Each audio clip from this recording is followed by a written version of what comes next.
Well, we have a small group here, but we have a important group. We have an important group.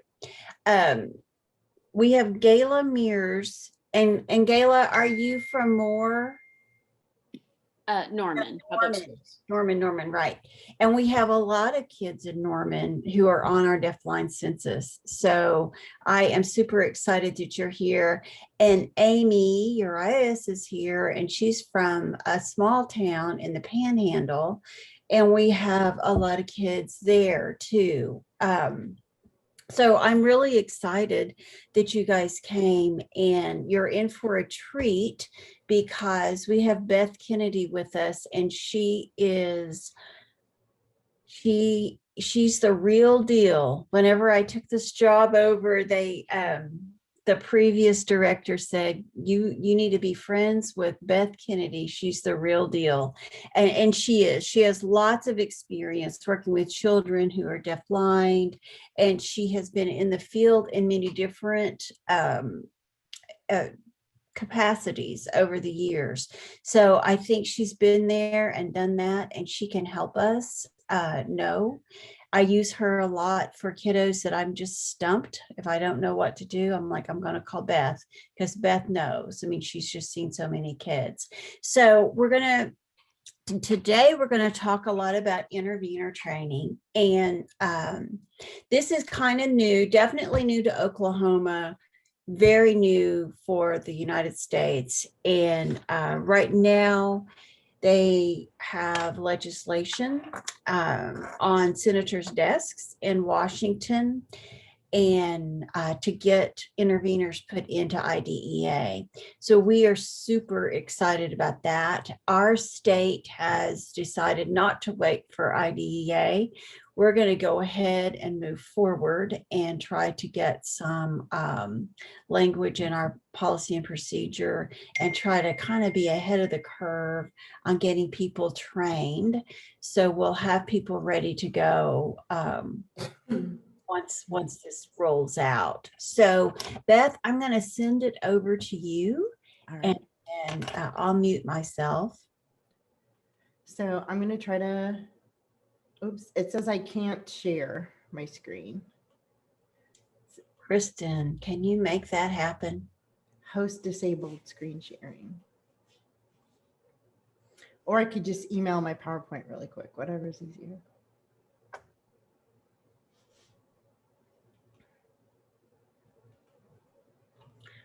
Our typical host that helps us, the State Department, is not with us today, which is a real problem. So do either of you know how to share, how I make someone a co-host? I think if there's a participant list, you can right click on my name and make me co-host or something like that. Okay, I'll try that.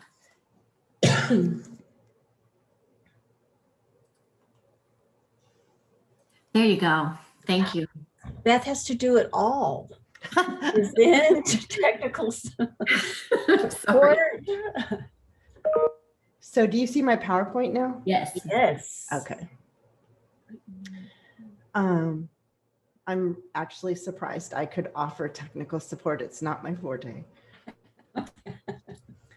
So, all right. So that was a lovely introduction, Lisa. I feel like I have a lot to live up to with that introduction, but I will do my best. So I'm here to talk about intervenors and intervention, and I can clue you in on some of the things about what is an intervenor, and as well as some of the things that Lisa started to touch on with legislation. So I'm going to talk about what they're doing in Canada, because that's where the model started. And I'm going to talk about how intervenors are trained ways, and some ideas for advocacy, and some things that are percolating around, as well as some research on intervenors, because that's important that we follow research-based practice. So in thinking about what is an intervenor, it's a good idea to kind of frame the whole idea around Helen Keller and Ann Sullivan. people are familiar with that model, and that's kind of what it looks like. Now, it's different because Helen Keller grew to be fluent in language, and she was absolutely brilliant. She actually knew multiple languages and graduated from college. And we know that certainly not all of our kids who are deafblind are going to achieve those levels. Even few hearing sighted people achieve what Helen Keller was able to achieve. So, but frame of reference, start with that. So the National Center on Deafblindness says that intervenors provide access. And that's what it's really all about.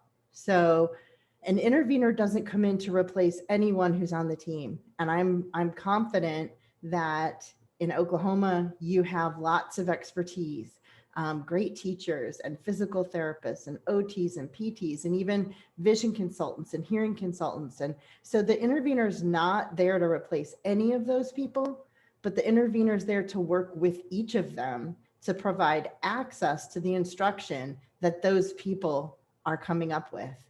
And there's a lot of role release in the model. So the things that a PT can do when they have someone on their caseload 30 minutes, 2 times a week, a few times a month, limited progress can be made in that time for a student with multiple disabilities.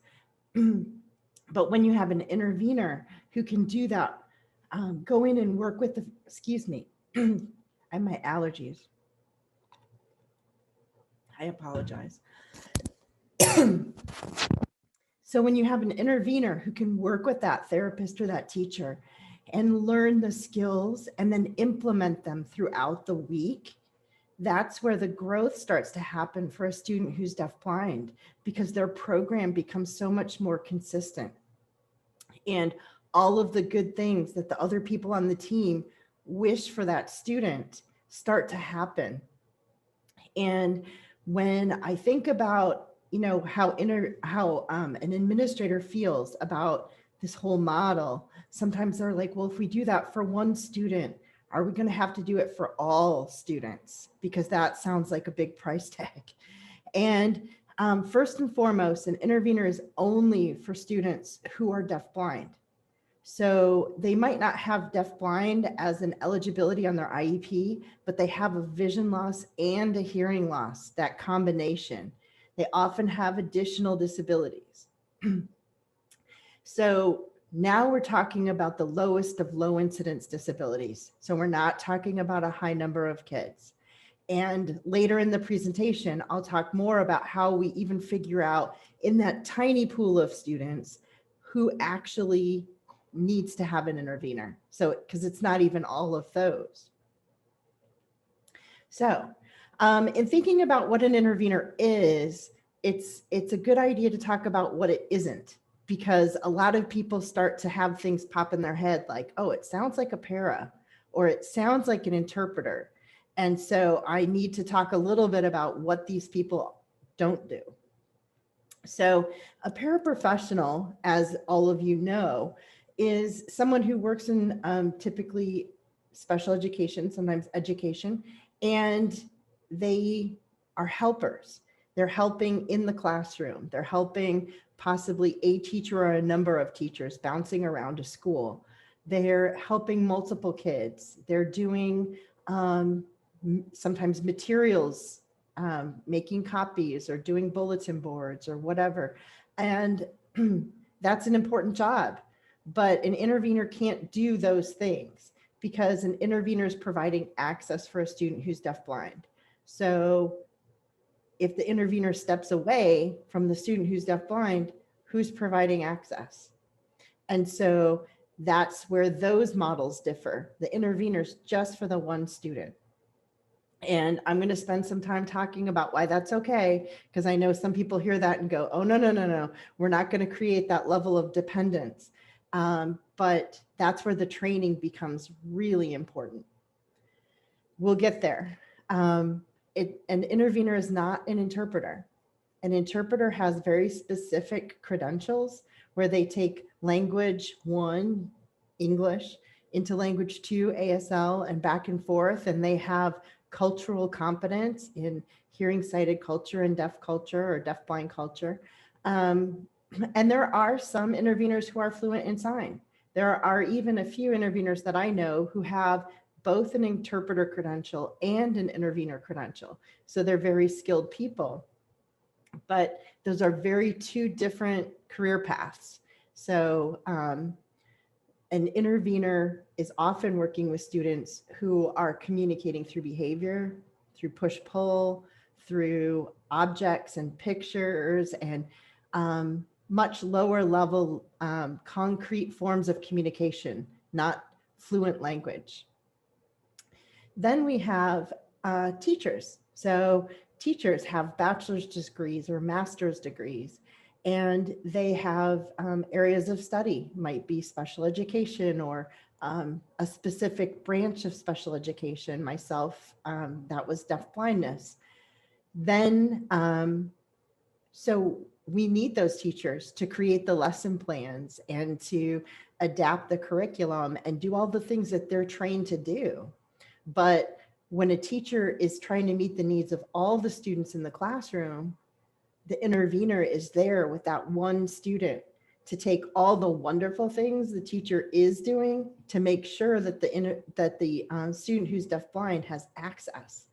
And that's what it boils down to. Remember that definition: students who are deafblind, providing access for them.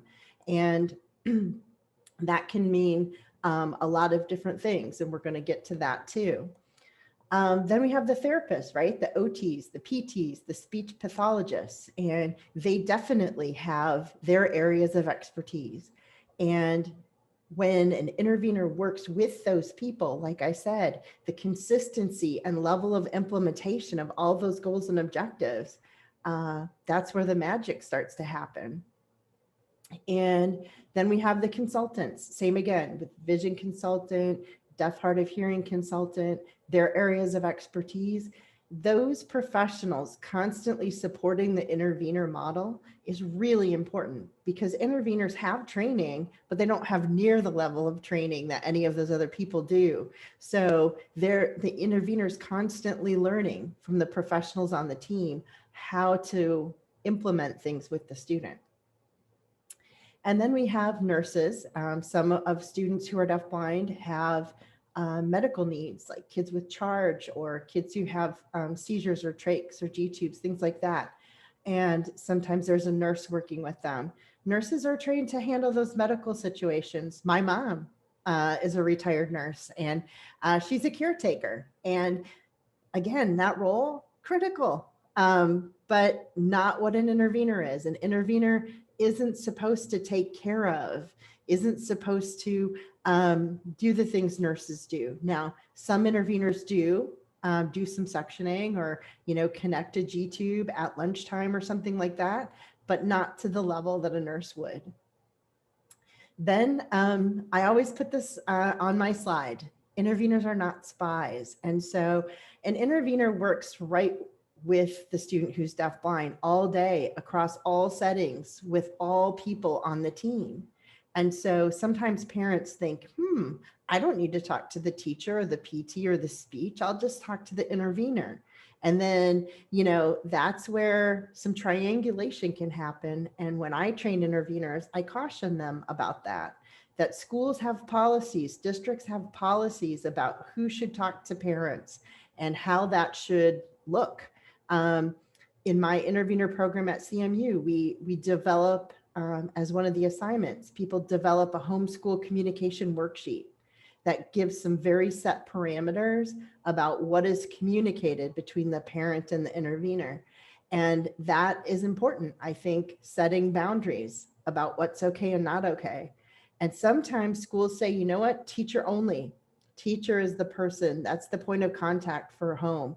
And there are reasons for that, and the intervener needs to respect that, but so does the parent. And so I'm always telling interveners, do not exchange cell phone numbers, because it gets messy really fast in terms of your work hours and people texting you at night and on the weekends and stuff. You don't want that. So interveners have a code of ethics, and that's part of their code of ethics. And you can look up that document. I've got it on the Michigan Deafblind Project website. I can send it to Lisa, no problem. So now to talk about what an intervener is. An intervener is someone who does work one-on-one with that student who's deafblind, who has a trusting relationship with that student. And that's what really enables things to happen. Because if you don't see well or hear well, or maybe at all, you start to really not feel very good about trusting what's happening around you, because there's lots of hustle and bustle and people touching and, you know, pulling you to do something and leading you to activities. And you might just withdraw in yourself and just try to focus inward instead of worrying so much about what's out there, because it's too fast paced and it's just too overstimulating. Well, the intervener, being with the student all day, every day, Monday through Friday, they develop this trust and this bond that other people can't, because they just don't have the time. People have multiple kids they're responsible for, or this humongous caseload that's impossible to keep up with. And not the intervener. The intervener is hired for that one student. And so there's all kinds of tricks of the trade to develop that bond and the trust, but it develops through consistency that we've already talked about. It develops because of the communication and the responsiveness to the student. When there's all those nonverbal things happening, the intervener's right there to start to figure out what those nonverbals mean and respond to them, and then model higher levels of communication.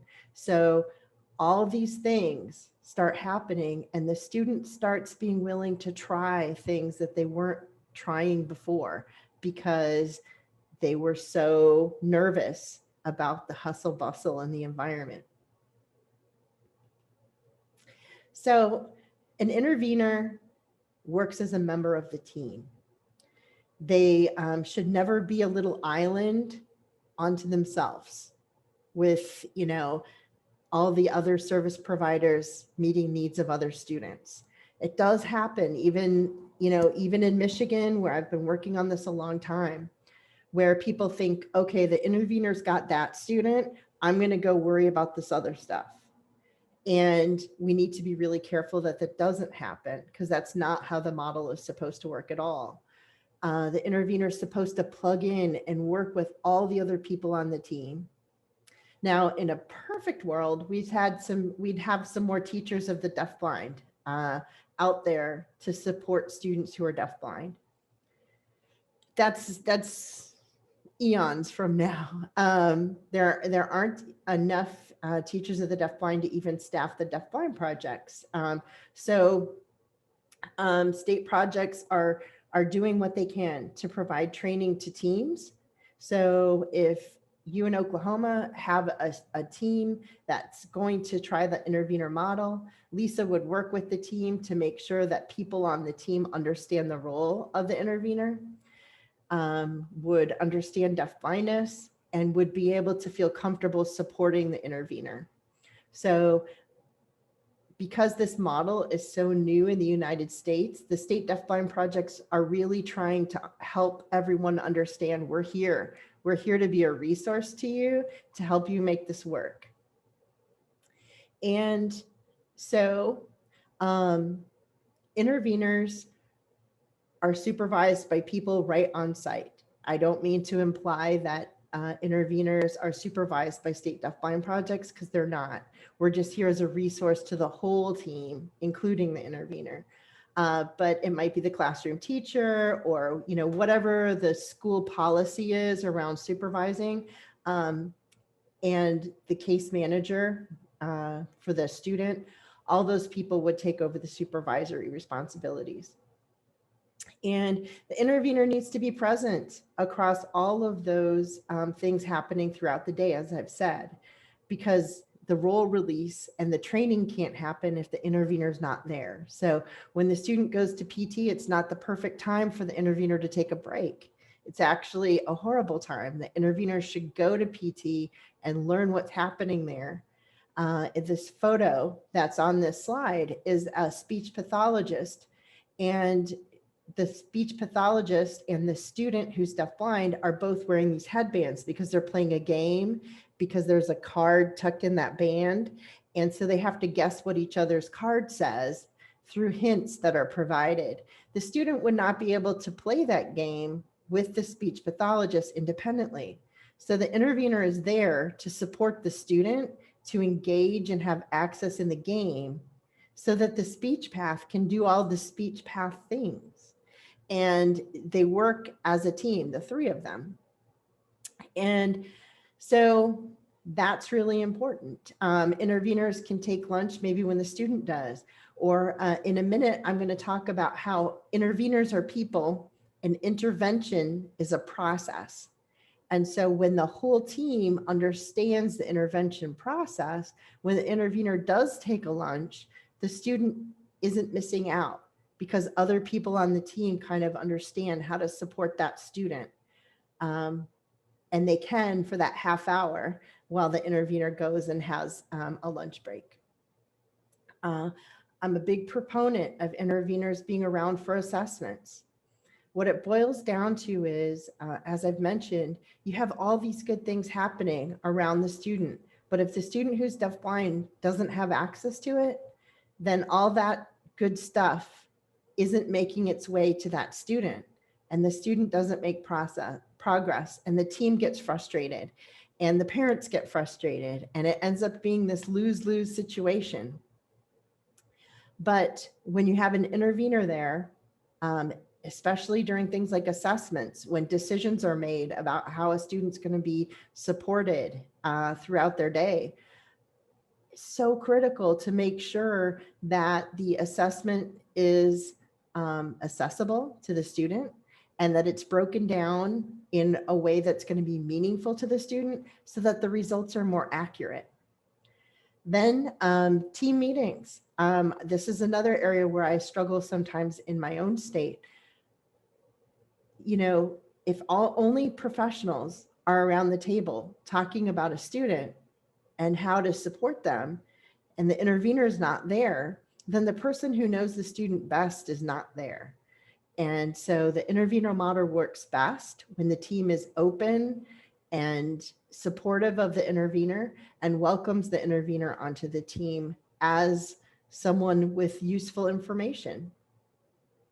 And then I always say that interveners are constantly teaching concepts, and what people need to remember when you approach a school team about an intervener, that's a new concept.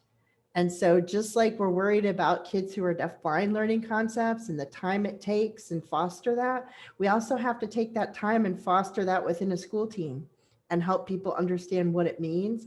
Otherwise, people aren't always about change. Doesn't feel comfortable. So they're like, no, we're going to keep doing what we've been doing because it's comfortable. But when you take some time and grow the idea and help them understand what a difference it can make, then people are receptive and more open. So here's where I start talking about intervener as a person versus intervention as a process. So as I mentioned, consistency is a key part of it. Interveners can provide that, but it's important no matter what. So whether you have an intervener or you don't, when you have a student who's deafblind, it's got to be consistent. Interveners need breaks, like I said. Interveners are human beings, and sometimes they get sick and miss a day of work. And so there's got to be people there who understand kind of the whole intervention process so that things can still work out in their absence. And here's what my Canadian friends say. What I haven't said is that this model, I gave you Helen Keller and Anne Sullivan as a frame of reference, and it's a good one. But in the United States, we haven't looked at that and said, that's exactly what we've got to do for all kids who are deafblind ever since Anne Sullivan and Helen Keller were around. Instead, we said, oh, we're going to try some stuff. We're going to do this. And we've been trying other things. The Canadians, for much longer now, have said, no, that model works. And they've been implementing it. And so they've come up with these Canadian principles of intervention. And this helps to people to understand what an intervener does and what the intervention process looks like. And so I want to share those with you because there are just 11 bullet points that kind of summarize this in perfect level of conciseness. So an intervener would believe in the person who's deafblind, right? No matter, they've got a vision loss, a hearing loss, and maybe a whole laundry list of other disabilities and medical issues that have to be met. But the intervener would believe that that person can, with the right support, can achieve good things in school. And then they would also believe in their job, right? This is one of those jobs where if you find a job you love, you'll never work a day in your life. That's the kind of people we need to be interveners. People who just get excited to come to work and get excited about the student that they're with. And they don't look at it as, this horrible burden of a job, kind of clock in, clock out. And we want the people who love their work. And, interveners have to individualize what they do. And that's kind of a no-brainer when I'm talking to people familiar in special education. We know kids who have special needs across the board need individualized instruction. Kids who are deafblind are no exception. And here's 3 more of those principles. So people who are deafblind have a right to access information in their mode of communication. And so it can be quick for us to make decisions about what that looks like. But what we need to do, this is all about meeting the student where they are. And if the student's at push-pull, we can't jump ahead to fluent sign language interpreter. We have to meet them where they are and build on that in baby steps. And that's what interveners do. And then this is the big one. Number 5 is actually the motto of the whole field for interveners. Doing with, not for. That takes a ton of time. And that's why interveners being just with that one student becomes critically important. Because when you arrive at school and you're supposed to hang your coat up and then get in for instruction, and people are trying to get you to move and hustle so that you're on time for that morning circle, an intervener can say, you know what? I've got OT goals and PT goals and speech path goals that can be met right here. And so if we just take enough time, this student can learn to unzip their coat and take their coat off and hang their coat up. And we might even talk about how it's a beautiful pink coat and, what the weather was like outside before we came in the building. And that's going to take some extra time, but it's real life functional learning. And that's exactly what a lot of kids who are deafblind need. And so having the luxury of having that intervener with that one student becomes really important, because then the other kids moving at faster paces can also be taken care of. So everyone wins. Then number 6, no assumption should be made about the abilities of someone who's deafblind. And, I won't spend a long time on this because we're all special educators, and hopefully we're here because we believe kids who have special needs can achieve great things. But sometimes when you have a student who just has multiple disabilities, people kind of get dismissive about what they're able to do. But with the right supports and with fostering those little pieces of progress that kids make, sometimes kids go a lot farther once they have an intervener than people might have imagined. Then we have, don't underestimate that relationship between the intervener and the student. That couldn't be more important. That is that trust, that's that bond, and that's the responsiveness that the intervener can offer the student. And it means everything. Even people, like if you say, well, that speech pathologist has been involved with that student since they were a baby, they've known them forever. Sure, but they come and go. constantly. They show up once or twice a week. And I wouldn't underestimate that bond, but I wouldn't say that it's the same level of someone who works Monday through Friday, the whole school day either. And then people, number 8, the process of intervention. There's a typo there, but must always provide the person who's deafblind with those are the 4 factors of deafblindness. That's how I refer to those: anticipation, motivation, communication, and confirmation. When you're deafblind, those things need extra support, because if you don't see and hear what's happening around you clearly, then you're not going to be able to anticipate what's about to happen, right? Other kids in the classroom, when they see people lining up and grabbing their lunch bags or getting their lunch tickets, they know that it's about to be time to go to the cafeteria and get some food. But the person who's deafblind might not realize that's even happening. So they don't have that same level of anticipation. Intervenors have skills to bring that anticipation to the student. Motivation. When you don't see what's happening, you don't realize if you could just get done with your math worksheet, you could get in line and go out to recess, because you don't know that that's what people are working towards and that's what's happening. So intervenors, again, providing that access so that the student can be as motivated as their peers. Then communication. I've said kids who are deafblind have the wide range of communication abilities, from behavior all the way up to fluent language. And then confirmation.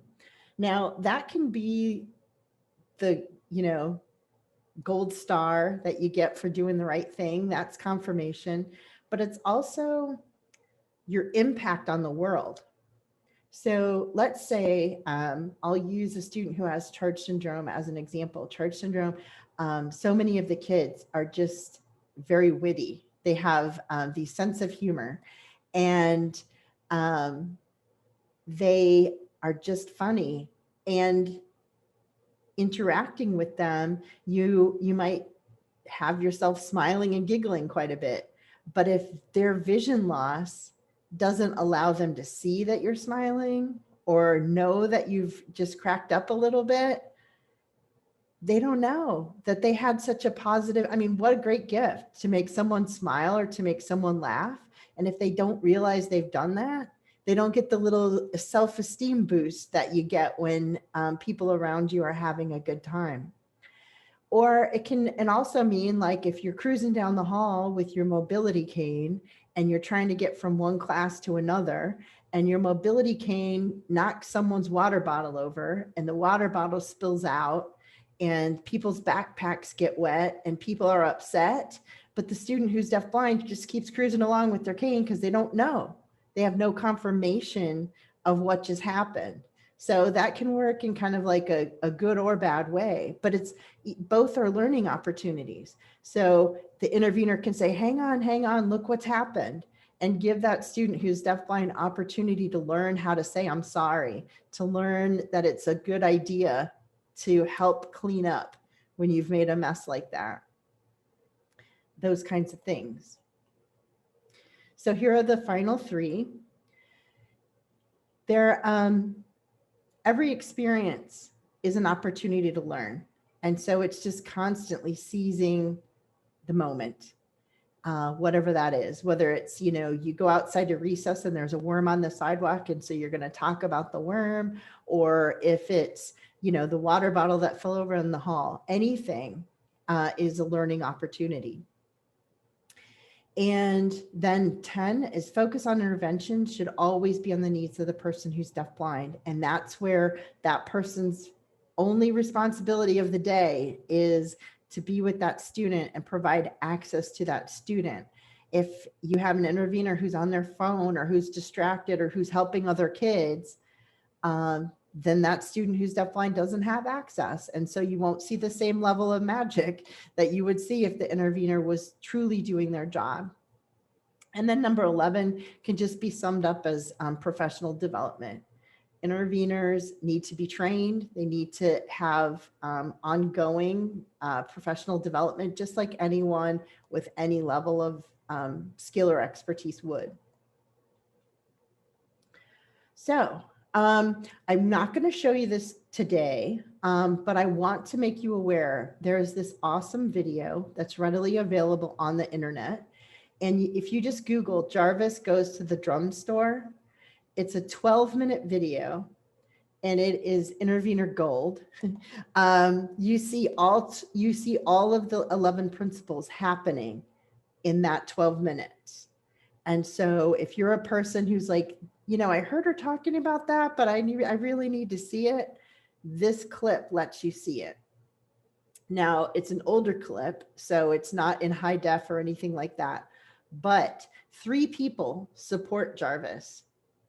And one person does his calendar system and gets him ready to go to the drum store. One person supports him at the drum store and right after. And then the third person, sometime later, like the week later, is talking to him about the experience he had at the drum store.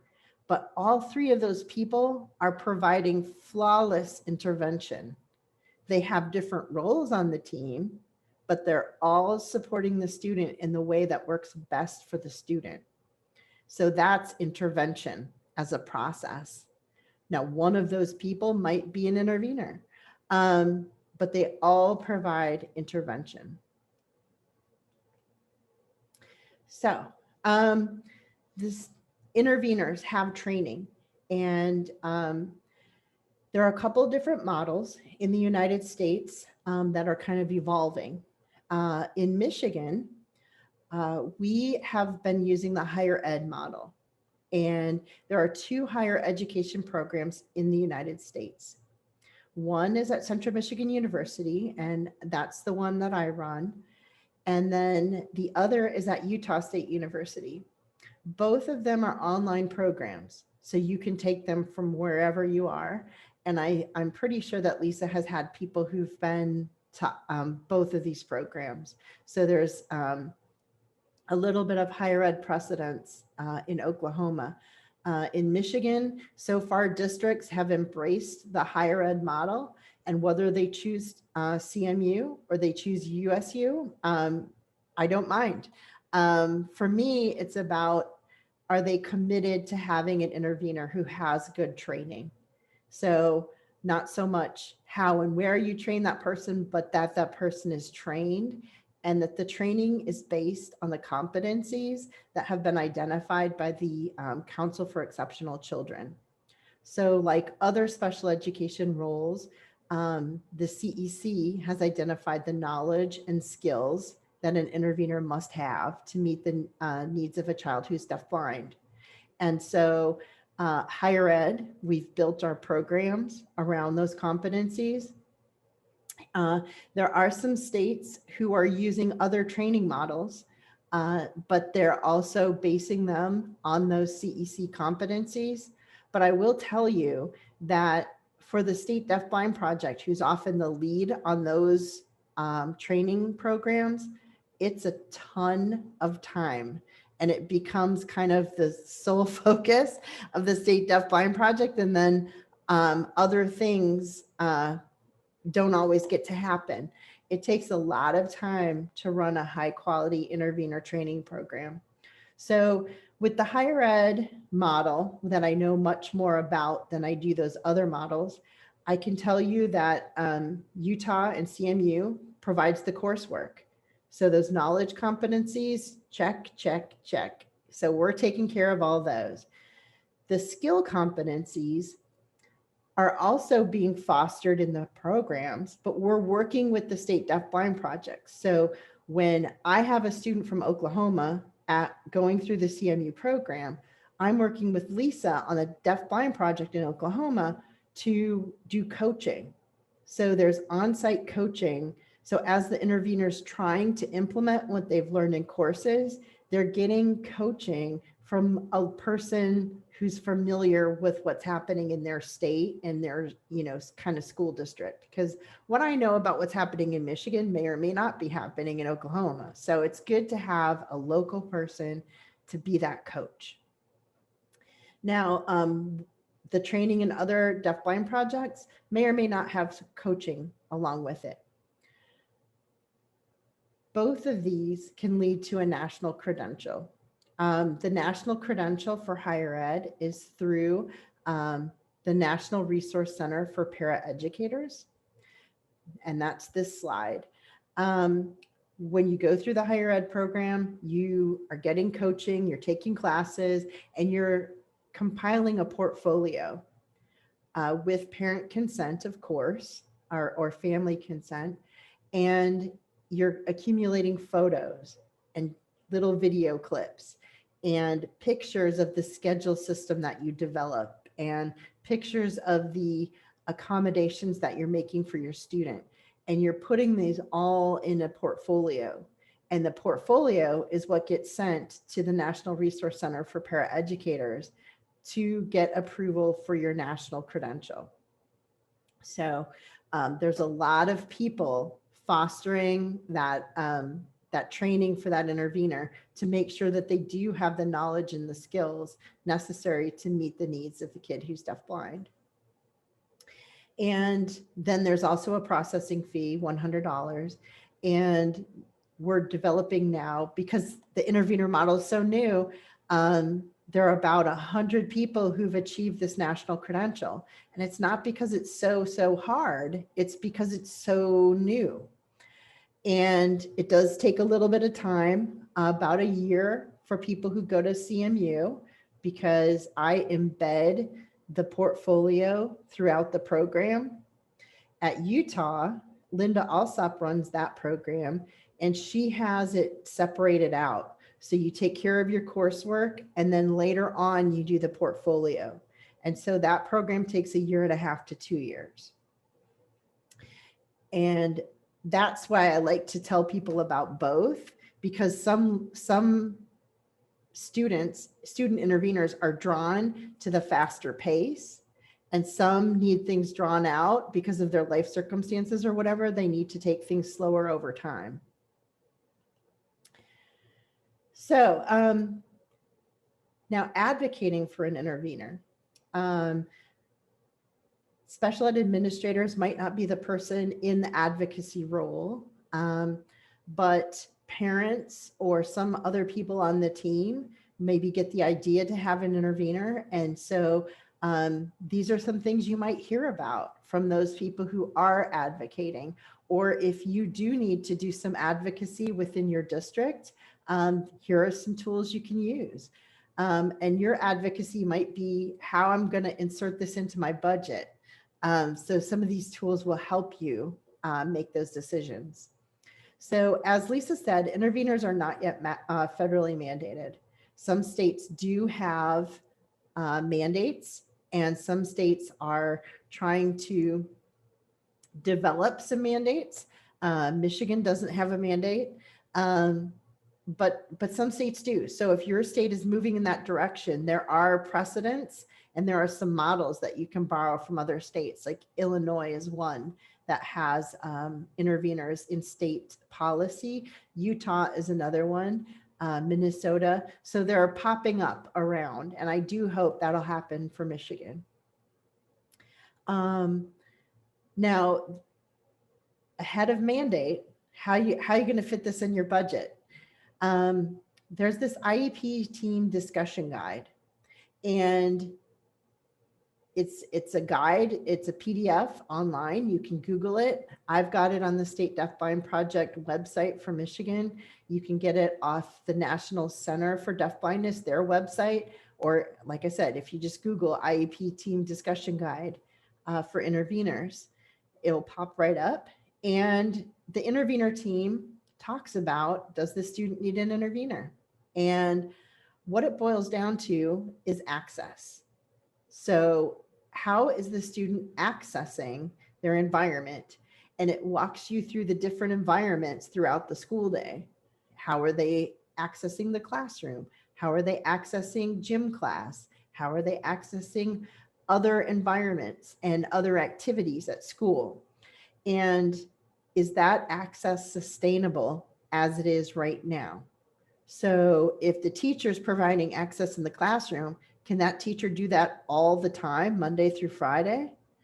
If so, that's a super teacher, because there's also other kids in the classroom that they are trying to meet their needs as well. So how is access provided? Who is providing it? And is it sustainable? And it also includes social relationships, because I talked to you about how an intervener does with, not for. Another kind of slogan is be a bridge, not a barrier. And so the intervener is constantly trying to help make connections with people on the team, as in service providers, as well as peers in the school, so that the student who's deafblind develops friendships. So this IEP team guide breaks that all down. And then the team is discussing, okay, do we have this handled in a different way, or do we need an intervener? And here's the thing, it's a qualitative kind of assessment in brackets, because if you go in with a heavy bias of this kid does not need an intervener, you might end up with the result of, no, we don't need an intervener. But if you go in with a real open mind about it, and you're honest about the access and the supports, then the team might come to the realization that an intervener really is warranted in this situation. So we don't have any kind of quantitative assessment that can be given, something that results in a score that says above this number, they need an intervener, below that number, they don't, unfortunately. And the reason we don't is because the needs of kids who are deafblind are so unique and so individualized. Small number, but high level of diversity within the population. So you just can't standardize things. Then there's a family guide to interveners. So if you have a family who's like, I heard something about an intervener, I don't know a lot, but I'm interested, there's this guide that they can read to learn about the interveners. They can hear testimonials from other parents on interveners. There's some advocacy tips in there, but it's a great way to introduce the model to families. And that's also, if you Google it, you can get this PDF online. They can be ordered. I think they're $10 or $20 a piece. It's a little spiral bound packet, but the PDF is online for nothing. And then there's this memo from the United States Department of Education. Now, as Lisa said, there's no mandate federally for interveners.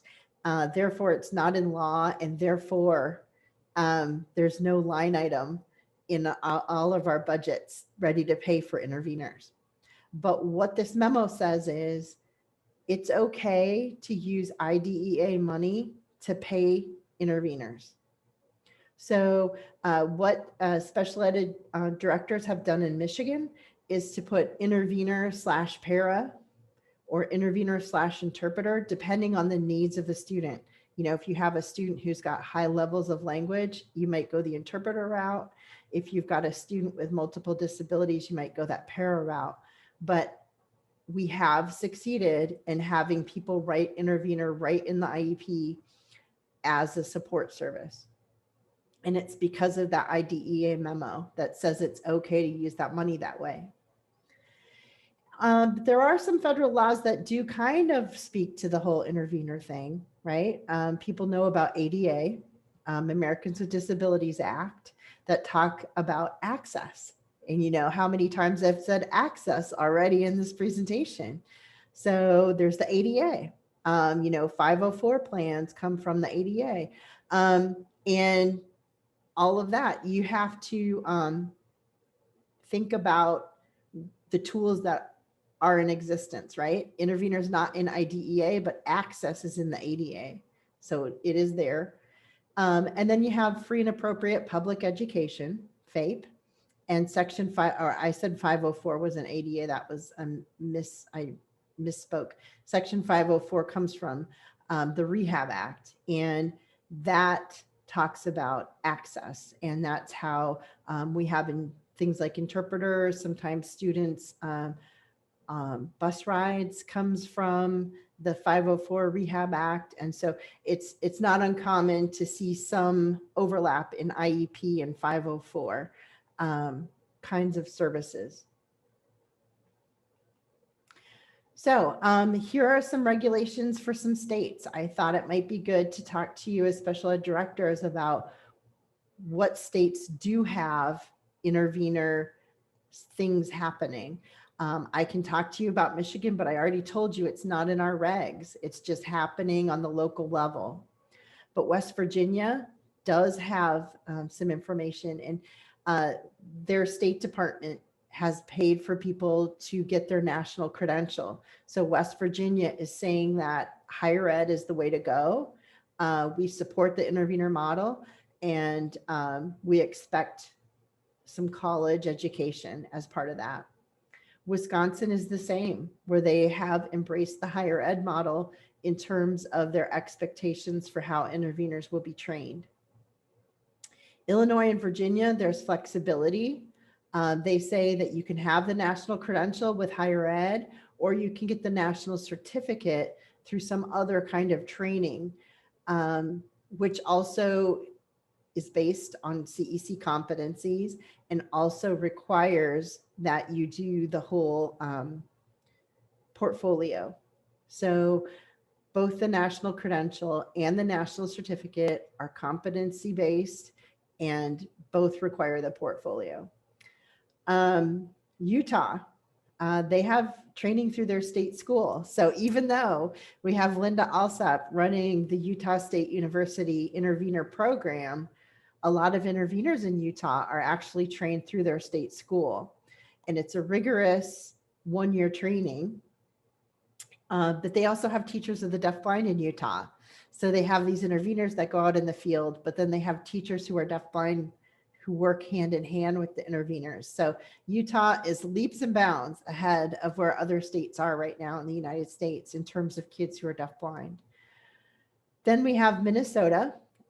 They have a rigorous state project training that also takes about a year. Now, Utah and Minnesota, those don't in and of themselves result in a credential or the certificate. They have to go and do the portfolio in addition to that training.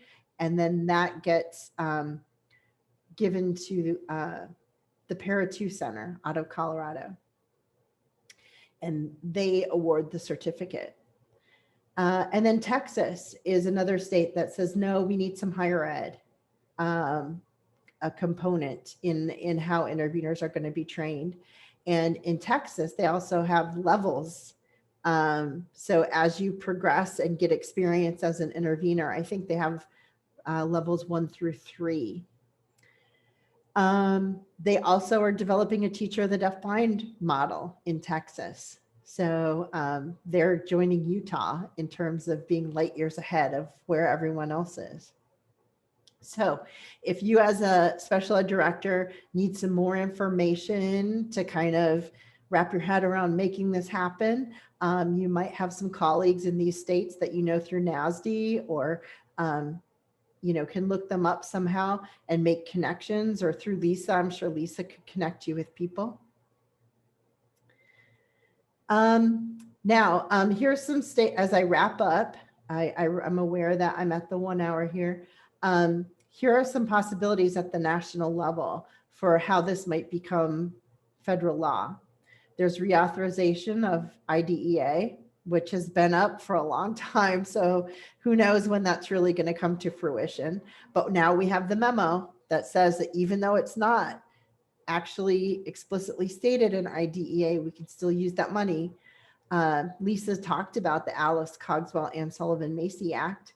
That's been bouncing around a few times. It bounces around, it doesn't go anywhere, and then they wait a little bit, and then they reintroduce it, and it bounces around. It does have bipartisan support. It just hasn't made it all the way. Like so many things have kind of been stalled out in DC. If you want to learn more about that act, there's a website. Excuse me, those allergies. There's www.cogswellmacyact.org. It's an awesome website. ton of information there. And then that research I promised you, that's how I know I can say it fast, because there's one study.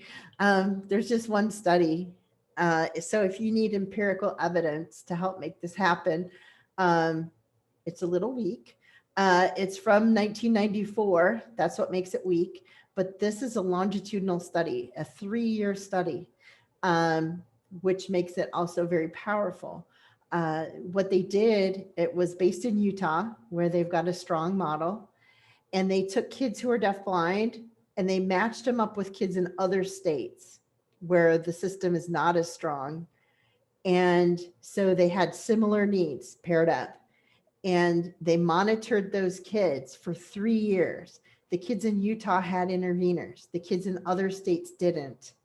And as best they could, they made comparisons, and they said the kids who had intervenors were much better off communication-wise, concept development-wise, social connection-wise.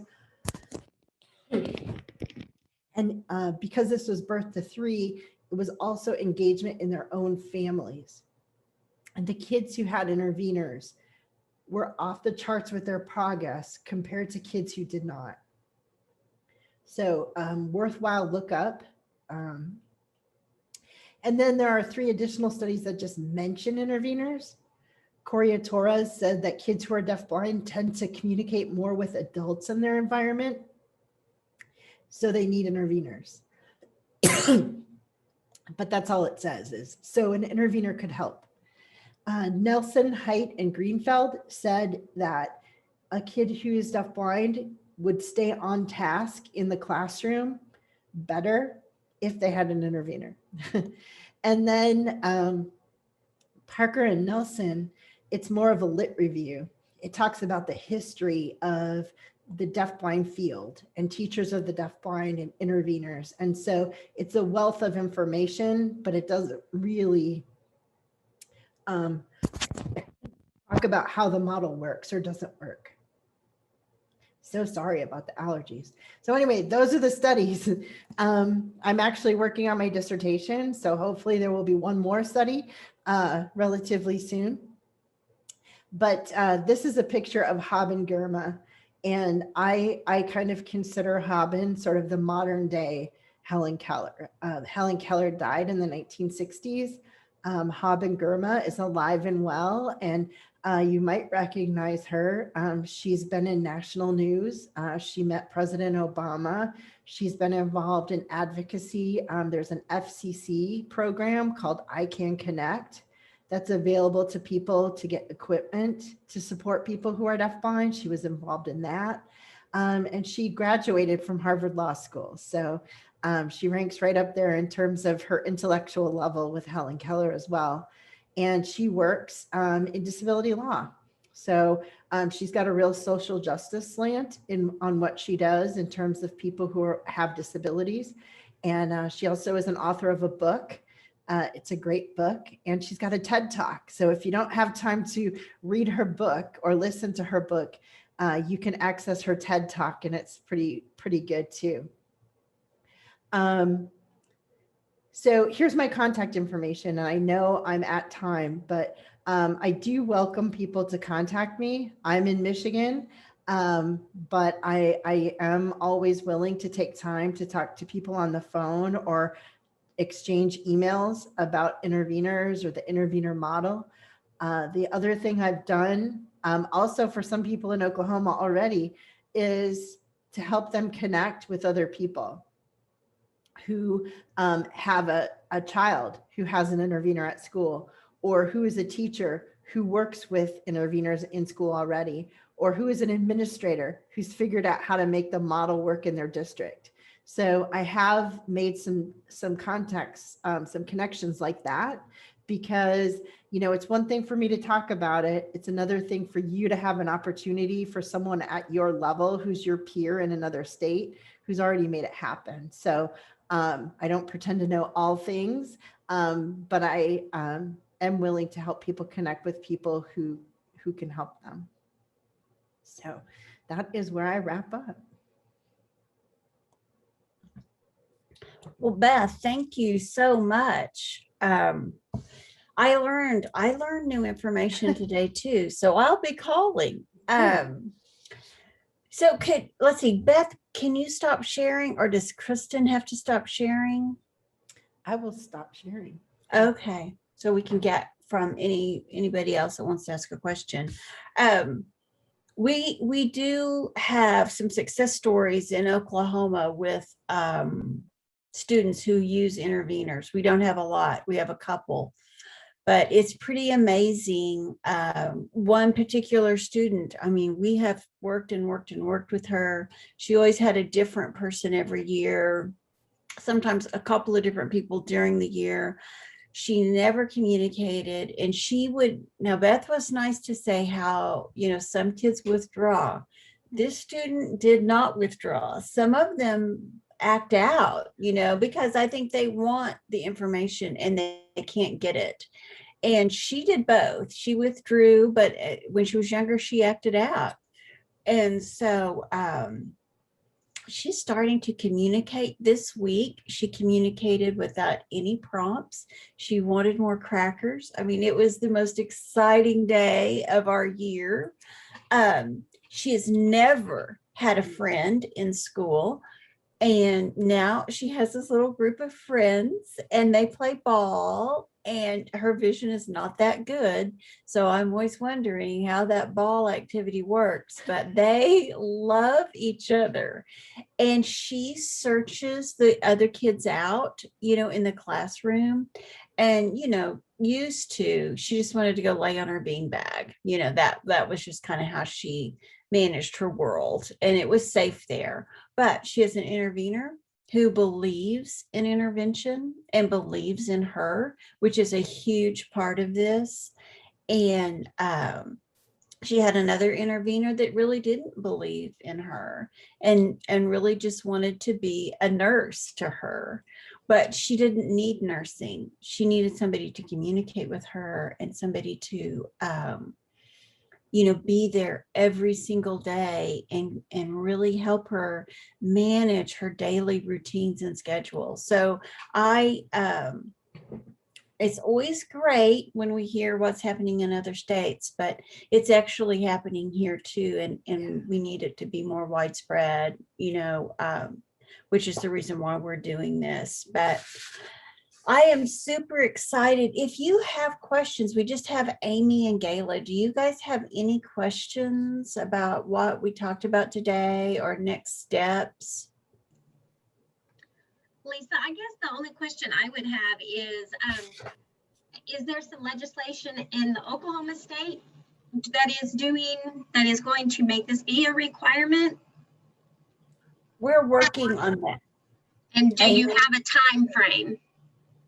Oh, no, I don't have that crystal ball. I've wanted one for a long time. Okay. But we do, we're kind of looking at how Illinois did it. And so we're trying to get that through. What we're thinking is that it will be a related service, that we'll put intervenor services under related services. And that's how we will, that's how we'll go in the policy and procedure. Okay. That's what we're looking at right now.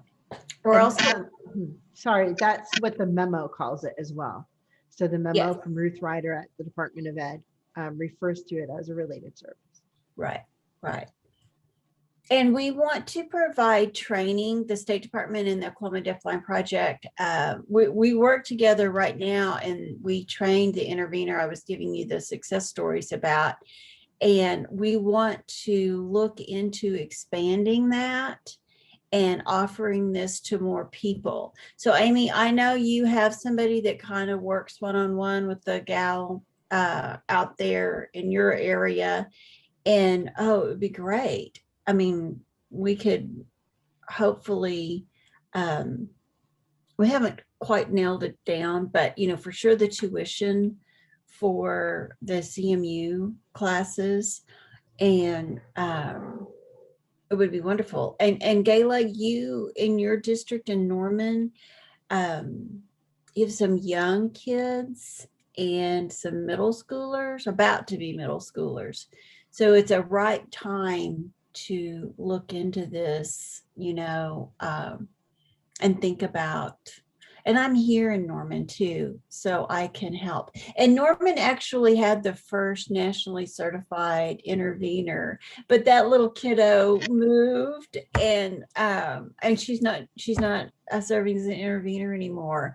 But golly, I mean, that's been several years ago now, and that little guy, it was unbelievable how much growth he made. And Beth was talking about kind of the incidental learning kind of things that our kids don't get. And one day, this little guy saw the mail truck delivering the mail to the school. And he asked, "What's that?" He could sign. And we built a whole unit on the mailman. And I was sending them letters and they went to the post office. I mean, he got the whole concept about what the mail truck did and what that was all about. So otherwise, he would have just been trying to make his way down the hall or to the next building. But she zeroed in on his interest in that and built a huge unit. And it was wonderful. So it's a lot of that little incidental stuff as a teacher in a classroom. If you're not watching and taking the time, you're going to miss it. And so I would really welcome you guys to reach out, and when we get kind of a solid plan, I will definitely send it to you all first, and see if you have people who are interested and go from there. So I think it's phenomenal that you're working out this thing to help cover tuition. That makes a big difference. In Michigan, we've been able to provide some of that, but I think you've got a higher level. So that's great.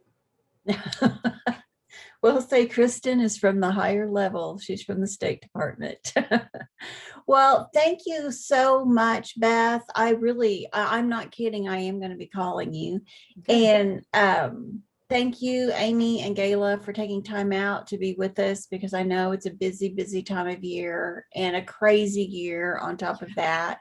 But we did train one completely in a pandemic, and then the other one that is she's finishing up in the pandemic. So it's kind of like, if you're locked down at home, it's a good thing, you have some entertainment and you're getting your credential. So thank you guys so much, and I will be in contact with you in the near future.